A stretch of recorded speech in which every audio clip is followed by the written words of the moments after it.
இயேசுவின் குடும்பம் ஒன்று உண்டு, அன்பு நிறைந்திடும் இடமுண்டு.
குடும்பம் ஒன்று உண்டு, அன்பு நிறைந்திடும் இடமுண்டு.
குடும்பம் ஒன்று உண்டு, அன்பு நிறைந்திடும் இடமுண்டு.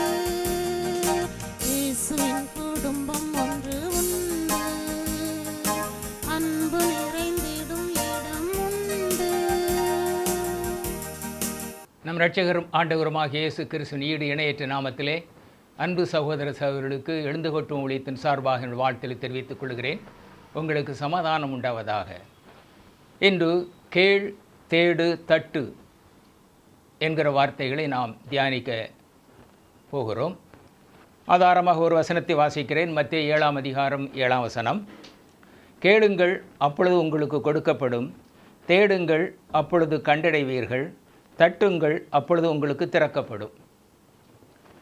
கேள், தேடு, தட்டு என்கிற 3 வார்த்தைகளுக்குமே ஜெபியுங்கள்,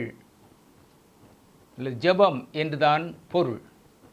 ஆனாலும் கேள் என்று சொல்லும்போது சாதாரணமாக கர்த்தரிடத்திலே ஜெபத்திலே சில நன்மைகளை, ஆசீர்வாதங்களை கேட்பது. தேடு என்று சொல்லும்போது இன்னும் சற்று ஆழமாக எப்படியாவது அதை பெற்றுக்கொள்ள வேண்டும் என்று அது கிடைக்கும் வரை தேடிக்கொண்டே கேட்டுக்கொண்டே இருப்பது. தட்டுங்கள் என்றால் ஒரு வீட்டு வாசலை தட்டுகிறோம், வீட்டு சொந்தக்காரர் வந்து கதவை திறக்கும் வரை நாம் தட்டி கொண்டு தான் இருப்போம். அதே போல நம் தேவாதி தேவனிடத்திலிருந்து ஏற்ற சரியான நமக்கு ஏற்ற பதில் வரும் வரை தொடர்ந்து நாம் ஜெபித்து கொண்டே இருப்பது. ஆக மொத்தத்திலே கேள், தேடு, தட்டு என்றால் ஜெபிங்கள், ஜெபம் என்றுதான் பொருள். கேளுங்கள், முதலாவதாக கேளுங்கள் என்று சொல்லும்போது பரிசுத்த யோவான் எழுதின சுவிசேஷம் 14ஆம் அதிகாரம் 13-14 வசனங்களை வாசிக்கும்போது, நீங்கள் என் நாமத்தினாலே எதை கேட்பீர்களோ குமாரனில் பிதா மகிமைப்படும்படியாக அதை செய்வேன். என் நாமத்தினாலே நீங்கள் எதை கேட்டாலும் அதை நான் செய்வேன். என் நாமத்திலே நீங்கள் எதை கேட்டாலும் குமாரனில் பிதா மகிமைப்படும்படியாக அதை செய்வேன் என்று அருமையான அந்த வார்த்தை நமக்கு சொல்கிறது. என் நாமத்தினாலே என்று சொல்லும்போது ஜெபம் எப்பொழுதுமே பிதாவிடத்தில், தேவாதி தேவனிடத்தில் கேட்பதுதான். அதை இயேசு கிறிஸ்து மூலமாக கேட்பது. ஏனென்றால் பிதாவாகிய தேவாதி தேவனுக்கும் மனிதர்களுக்கும் மத்தியஸ்தராக வந்தவர் இயேசு கிறிஸ்து. ஆகவே பிதாவிடத்திலே நேரடியாக யாரும் சென்றுவிட முடியாது.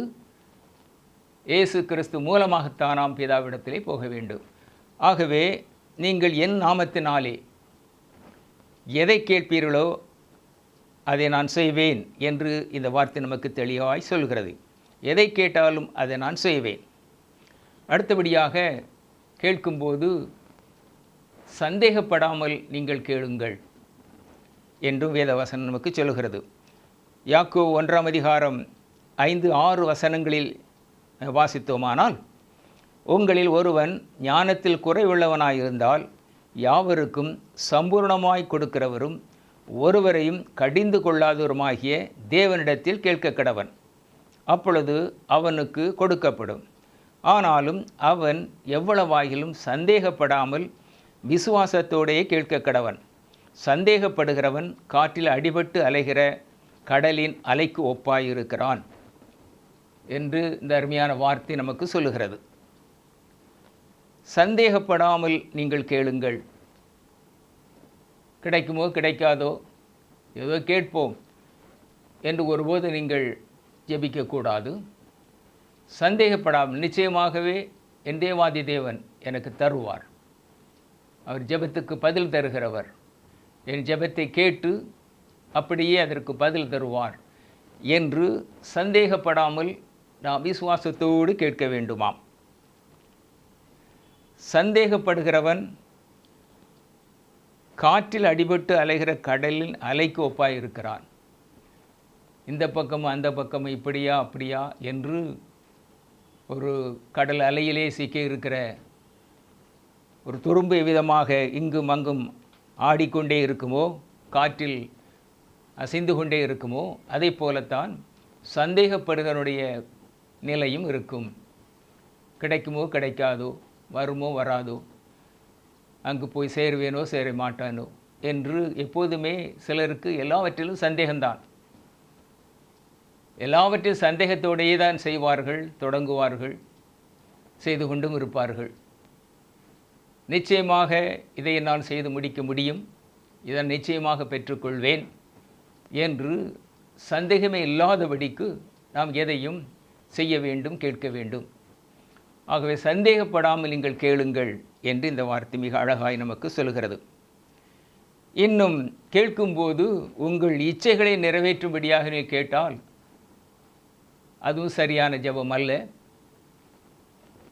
யாக்கோபு 4:3 சொல்கிறது, நீங்கள் விண்ணப்பம் பண்ணியும் உங்கள் இச்சைகளை நிறைவேற்றும்படி செலவழிக்க வேண்டும் என்று தகாத விதமாய் விண்ணப்பம் பண்ணுகிறபடியினால் பெற்றுக்கொள்ளாமல் இருக்கிறீர்கள் என்று இந்த வார்த்தை சொல்கிறது. உங்கள் இச்சைகளை நிறைவேற்றும்படியாக, இச்சை என்று சொல்லும்போது நியாயமற்ற தகாத ஆசைகள், தேவன் விரும்பாத விஷயங்களிலே நாம் ஆசைப்பட்டால், தேவன் விரும்பாத, அவர் வெறுக்கிற இவைகளெல்லாம் உங்களுக்கு வேண்டாம் என்று சொல்லியிருக்கிற, இவைகளெல்லாம் நீங்கள் செய்யக்கூடாது என்று சொல்லியிருக்கிற அநேக காரியங்கள் வேதாந்தத்தில் உண்டு.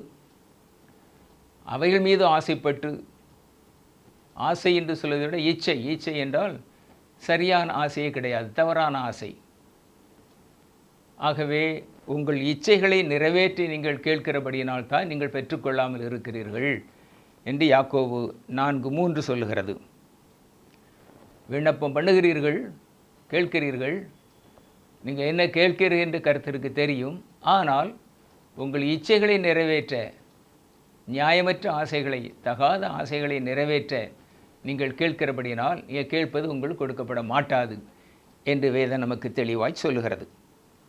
அடுத்தபடியாக தேடுங்கள். ஏசாயா 55:6 வாசித்தோமானால், கர்த்தரை கண்டடையத்தக்க சமயத்தில் அவரை தேடுங்கள், அவர் சமீபமாக இருக்கையில் அவரை நோக்கி கூப்பிடுங்கள் என்று இந்த வார்த்தை அழகாய் நமக்கு சொல்கிறது.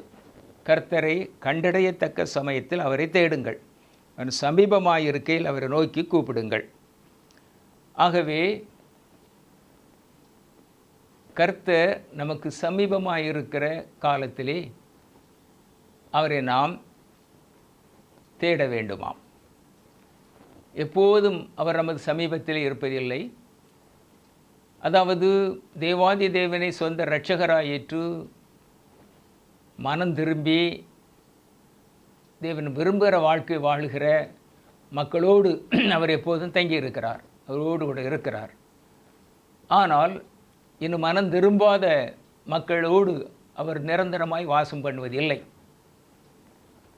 ஒருவேளை அவர் அன்புள்ளவராக இருக்கிறபடினாலே அவரை தேடும்போது அவர் சமீபமாய் வருகிறார். மற்றபடி எப்போதும் அவரோடு தேவாதி தேவன் இருப்பதில்லை. யார் யாரெல்லாம் பாவங்களை அறிக்கையிட்டு மனம் திரும்பி ஆவியானவர் பலத்தோடு பரிசுத்த வாழ்க்கை வாழ்ந்து கொண்டு இருக்கிறார்களோ அவளோடு தேவாதி தேவன் வாழ்ந்து கொண்டு இருக்கிறார். ஆவியானவர் அவர்களில் இருக்கிறபடினால் கர்த்தரும் அவரோடு கூடத்தான் இருக்கிறார். இதை நாம் ஒவ்வொருவரும் அறிந்து உணர்ந்து கொள்ள வேண்டும். நான் பாவங்களை அறிக்கையிட்டு மனம் திரும்பி ஒரு புதிய வாழ்க்கைக்குள் வந்து பரிசுத்த ஆவியானவரால் நிரப்பப்பட்டு பரிசுத்த ஆவியானவரால் வழிநடத்தப்படுகிறேன் என்ற உறுதியுள்ள மக்களோடு இயேசு கிறிஸ்து வாசம் பண்ணி கொண்டு தான் இருக்கிறார், அவள் கூடத்தான் இருக்கிறார். ஆனால் இன்னும் மனம் திரும்பாத மக்களோடு அவர் நிரந்தரமாக வாசம் பண்ணுவதில்லை, ஆவியானவர் கூட இருப்பதில்லை.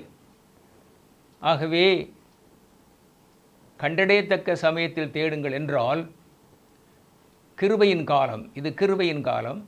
ஆகவே இந்த நாட்களிலே அவர் நாம் நோக்கி கூப்பிடும்போது சுலபமாக அவர் நம்மோடு வந்து விடுகிறார். ஆகவே இந்த கிருபையின் காலத்தை நீங்கள் அவரை நோக்கி அவரை நீங்கள் தேட வேண்டும். கிருபையின் நாட்கள், கிருபையின் காலம். ஒரு நாளிலே இந்த காலம் முடிந்து போகும், யாரும் கிரியை செய்ய முடியாத ராக்காலம் வரும் என்று வேதம் சொல்லுகிறது. ஆகவே அவரை கண்டடையத்தக்க சமயத்திலே அவரை தேடுங்கள். பிறவிக்குருடன் தாவீதின் குமாரனே எனக்கு இறங்கும் என்று கேட்கிறான். இயேசு கிறிஸ்து கிருபையா இறங்கி அவனுக்கு கண்களே பார்வை கொடுக்கிறார். சரியான நேரத்திலே அவன் தேடினான், கண்டுகொண்டான், கண் பார்வை அவனுக்கு கிடைத்தது. சகே என்னும் ஆயக்காரனை குறித்து நமக்கு நன்றாக தெரியும். இந்த சகேயு வரி வசூலிக்கிற ஒரு ஆயக்காரன் தலைவன். வரி வசூலிக்கிற ஆயக்காரர்களுக்கு அவன் தலைவனாக இருக்கிறான்.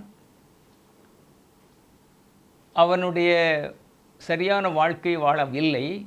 பணாசை உடையவனாய் ஏராளமான பணங்களை மக்களிடமிருந்து வாங்கி பாதியை வைத்துக்கொண்டு பாதியை அரசாங்கத்துக்கு செலுத்துகிற குணமுடையவனாக, பண ஆசை உடையவனாக இந்த சகை இருக்கிறான். ஆனாலும் அவன் உள் மனதிலே அவன் பாவத்திலே வாழ்ந்து கொண்டு இருப்பதை உணர்கிறான். இயேசு கிறிஸ்துவை குறித்து கேள்விப்படுகிறான். அவர் அநேக அற்புதங்களை செய்கிறார் என்றும், ஏராளமான ஜனங்களுக்கு அவர் உபதேசம் பண்ணுகிறார் என்றும், ஏராளமான மக்கள் மனம் திரும்பி விடுகிறார்கள், நல்லவர்களாக மாறிவிடுகிறார்களாம் என்றெல்லாம் கேள்விப்படுகிறான். ஆகவே அந்த இயேசு கிறிஸ்துவை நானும் பார்க்க வேண்டும் என்கிற ஒரு ஆசை அவனுடைய உள் மனம் இயேசு கிறிஸ்துவை தேடிக்கொண்டே இருக்கிறது. எப்பொழுது நான் அந்த இயேசு கிறிஸ்துவை பார்ப்பேன், எப்பொழுது சந்திப்பேன் என்று அவருடைய உள்ளான மனம், அவருடைய இருதயம் இயேசு கிறிஸ்துவை தேடிக்கொண்டே இருக்கிறது. அதற்கு சரியான சமயம் கிடைக்கிறது. இயேசு கிறிஸ்து எரிகோ பட்டணத்தில் வருகிறார் என்று கேள்விப்படுகிறான். எப்பொழுதுமே இயேசு கிறிஸ்து ஏராளமான ஜனக்கூட்டம் வரும் என்று அவனுக்கு தெரியும்.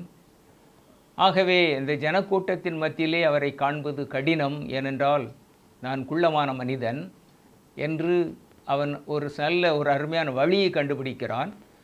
அவர் வரும் பாதையிலே உள்ள ஒரு காட்டு அத்தி மரத்தில் ஏறி மேலே அமர்ந்து கொள்கிறான். இந்த வழியாக அவர் வரும்போது நான் அவரை பார்த்து விடலாம் என்று சகேவியின் உள்ளான இருதயத்தை அறிந்த, அவன் சிந்தனைகளை இயேசு கிறிஸ்து பார்க்க வேண்டும் என்று இருக்கிற அவனுடைய ஏக்கத்தை அறிந்த இயேசு கிறிஸ்து சரியாக அந்த இடத்திற்கு வந்ததும், சகேவே சீக்கிரமாக இறங்கி வா, நான் உன் வீட்டிலே தங்க வேண்டும் என்று சொல்கிறார்.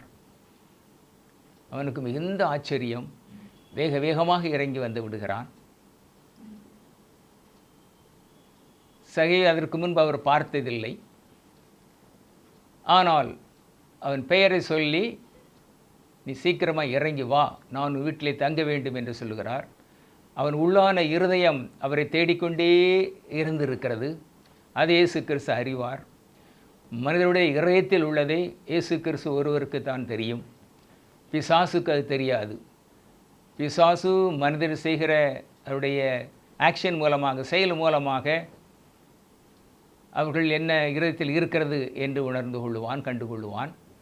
ஆனால் இதயத்தில் இருப்பதை ஒருபோதும் பிசாசால், சாத்தானால் கண்டுகொள்ள முடியாது. ஆனால் இயேசு கிறிஸ்துவுக்கு ஒரு மனிதன் என்ன நினைக்கிறான் என்று தெரியும், என்ன நினைப்பான் என்று தெரியும், என்ன நினைத்து கொண்டிருந்தான் என்றும் அவருக்கு தெரியும். ஆகவே அவருடைய நினைவுகளை அறிந்த இயேசு கிறிஸ்து, சகேவே சீக்கிரமாக இறங்கி வா, உன் வீட்டிலே தங்க வேண்டும் என்று சொல்கிறார். ஆக சகேயு சரியான நேரத்திலே அவரை தேடினான். இன்னும் ஏரோது ராஜா நெடுநாளாக இயேசு கிறிஸ்துவை பார்க்க ஆசையோடு இருந்தான் என்றும் வேதம் சொல்கிறது. ஆனால் சகேவியைப் போல ஏரோது ராஜாவின் இருதயம் இருக்கவில்லை. எல்லோரும் அவரை குறித்து அநேக காரியங்களை பேசுகிறார்களே, அது உண்மைதானா என்பதை கண்டுகொள்ளத்தான் அவன் இயேசுவை தேடினான் தவிர, சகேவியைப் போல ஒரு உள்ளான இதயத்தின் வாஞ்சையால் ஒரு மாற்றத்தை விரும்பினவனாய் ஏரோதை தேடவில்லை. ஆனால் அவன் பார்க்க வேண்டும் என்று சர்வசாதாரணமாக தேடினான். இன்னும் யோவான் 7ஆம் அதிகாரம் 33, 34 வசனங்களை நாம் வாசித்தோமானால், அங்கு ஒரு வார்த்தை சொல்கிறார், நான் இன்னும் கொஞ்ச நாள் உங்களுடைய தங்க விரும்புகிறேன் என்று அவர் சொல்வதை நாம் பார்க்க முடிகிறது. யோவான் சுவிசேஷம் 7, 33, 34. இன்னும் கொஞ்ச காலம் நான் உங்களுடனே கூட இருந்து பின்பு என்னை அனுப்பியவரிடத்திலே போகிறேன். நீங்கள் என்னை தேடுவீர்கள், ஆனாலும் காண மாட்டீர்கள். நான் இருக்கும் இடத்திற்கு நீங்கள் வரவும் கூடாது என்றார். இயேசு கிறிஸ்து ஜனங்களிடத்திலே இந்த வார்த்தையை சொல்லுகிறார். இன்னும் கொஞ்ச காலம் நான் உங்களுடனே கூட இருப்பேன், அதன் பிறகு நான் என்னை அனுப்பியவரிடத்திலே போய்விடுவேன். நீங்கள் என்னை தேடுவீர்கள், ஆனாலும் என்னை கண்டடைய மாட்டீர்கள் என்று அவர் பிதாவிடத்தில் போன பிறகு அவரை தேடுவார்கள் இந்த கூட்டத்தார் என்று அவர் அறிந்து கொள்கிறார். ஆகவே இன்னும் கொஞ்ச காலம்தான் உங்கள் கூட இருப்பேன், மாம்சத்தில் நான் இருப்பேன், அது என்பது பிதாவிடத்தில் போய்விடுகிறேன் என்று அந்த மக்களுக்கு இயேசு கிறிஸ்து சொல்வதை பார்க்கிறோம். அவர்களும் அவரை காண, அவரை பார்க்கும்படியாக அவரை தேடிக்கொண்டிருந்த கூட்டத்தார். 2 கொரிந்தியர் 6:2 சொல்கிறது, அனுக்கிரக காலத்திலே நான் உனக்கு செவி கொடுத்து இரட்சணை நாளிலே உனக்கு உதவி செய்தேன் என்று சொல்லியிருக்கிறாரே, இதோ இப்பொழுதே அனுக்கிரக காலம், இப்பொழுதே இரட்சணிய நாள். இப்பொழுதே அனுக்கிரக காலம், இப்பொழுதே இரட்சணிய நாள் என்று இந்த வார்த்தை நமக்கு தெளிவாய் சொல்லுகிறது. ஆகவே இந்த அனுக்கிரக காலத்திலே, இரட்சணிய நாளிலே, இந்த காலத்திலே அவரை தேடினோமானால் கண்டுகொள்வோம் என்று நாம் திட்டவட்டமாக அறிந்து கொள்ள வேண்டும். இன்னும் வேதம் சொல்கிறது, முதலாவது தேவனுடைய ராஜ்யத்தையும் அவருடைய நீதியும் தேடுங்கள், அப்பொழுது இவைகளெல்லாம் உங்களுக்கு கூட கொடுக்கப்படும் என்றும் வேதம் மிக அழகாய் நமக்கு சொல்கிறது. முதலாவது தேவனுடைய ராஜ்யத்தையும் அவருடைய நீதியையும் தேடுங்கள். மக்கள் பொதுவாக முதலாவது தேடுவது உண்ண உணவு, உடுத்துக்கொள்ள ஆடை, இருக்க இடம், பேசிக் நீடு என்று சொல்வார்கள். இதைத்தான் மக்கள் முதலாவது தேடுவார்கள். அது மனிதனுடைய இயற்கையான ஒரு சுபாவம். பேசிக் நீடு, அடிப்படை தேவைகள் தான் முதலாவது மனிதனுக்கு வேண்டும். என்று எண்ணுவார்கள். ஆனால் மிகவும் வித்தியாசமான முறையிலே, ஆச்சரியமான முறையிலே வேதம் நமக்கு சொல்கிறது, முதலாவது தேவனுடைய ராஜ்யத்தையும் அவருடைய நீதியும் தேடுங்கள். எப்படியாவது நான் பரலோக ராஜ்யத்தில் இருக்க வேண்டும்,